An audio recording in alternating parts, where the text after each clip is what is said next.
Revenue വകുപ്പിന്റെയും കെഎസ്ഇബിയുടെയും നൂലാമാലകളിൽ കുടുങ്ങി പശുഫാം അടച്ചുപൂട്ടേണ്ട ഗതികേടിലാണ് ഇടുക്കിയിലെ ഒരു ക്ഷീരകർഷകൻ. പശുഫാമിന്റെ ആവശ്യത്തിനായി 2 വർഷം മുൻപ് 3 ഫേസ് വൈദ്യുത കണക്ഷന് അപേക്ഷ നൽകിയെങ്കിലും ഇതുവരെ നടപടിയുണ്ടായില്ല. റവന്യൂ വകുപ്പിന്റെ എൻഒസി ഇല്ലെന്ന കാരണം ചൂണ്ടിക്കാട്ടിയാണ് വൈദ്യുതി കണക്ഷൻ നൽകാത്തത്.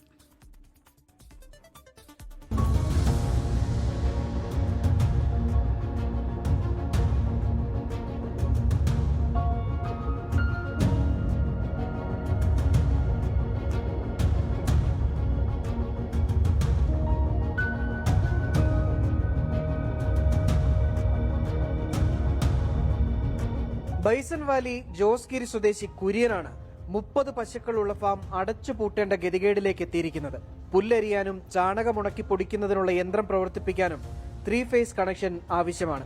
കൃഷി ആവശ്യത്തിനുള്ള കണക്ഷൻ ആയതിനാൽ നൽകാമെന്ന് കെഎസ്ഇബി ആദ്യം പറഞ്ഞു. 40,000 രൂപ ചിലവിൽ കുര്യൻ വയറിംഗും നടത്തി.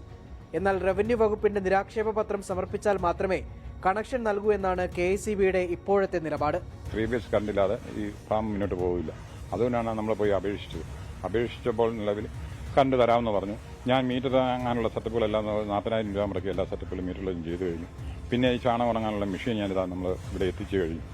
ഇതെല്ലാം കമ്പനി ഇവിടെ എത്തിക്കുന്നതുകൊണ്ട് നിലവിൽ നമുക്ക് ഇതുവരെയായിട്ട് അവർ കറണ്ട് തരാത്തതിന് കാരണം ഇവിടെ വൈസന്മാലിൽ എന്തോ 10 വർഷം മുമ്പ് ഒരു കോടതി വിധിയുണ്ടെന്നാണ് ഇവർ അവകാശപ്പെടുന്നത്. ഹൈക്കോടതി ഉത്തരവിന്റെ പശ്ചാത്തലത്തിൽ 2010-ലാണ് ഇടുക്കിയിലെ 8 വില്ലേജുകളിൽ പുതിയ വൈദ്യുതി കണക്ഷന് റവന്യൂ വകുപ്പിന്റെ എൻഒസി നിർബന്ധമാക്കിയത്. പുതിയ നിർമ്മാണങ്ങൾക്കാണ് റവന്യൂ വകുപ്പ് എൻഒസി നൽകുന്നത്. പഴയ കെട്ടിടത്തിൽ വൈദ്യുതി കണക്ഷന് വേണ്ടിയുള്ള എൻഒസി ലഭിക്കണമെങ്കിൽ കോടതിയെ സമീപിക്കണമെന്ന് റവന്യൂ വകുപ്പ്. ഇതാണ് പശുഫാമിന് വൈദ്യുതി കണക്ഷൻ നൽകുന്നതിന് തടസ്സം. കാർഷിക ആവശ്യത്തിന് വേണ്ടി പോലും വൈദ്യുതി കണക്ഷൻ നൽകാത്തതിനെതിരെ വ്യാപക പ്രതിഷേധമാണ് ഉയരുന്നത്. 24 ഇടുക്കി. ലോകത്തെവിടെയായാലും ഏത് സമയത്തും 24 വാർത്തകളും ഓഗ്മെന്റഡ് റിയാലിറ്റി പാക്കേജുകളും എക്സ്പ്ലെയിനറുകളും വിശദമായി കാണാൻ ഞങ്ങളുടെ യൂട്യൂബ് ചാനൽ നിങ്ങൾക്ക് സബ്സ്ക്രൈബ് ചെയ്യാം.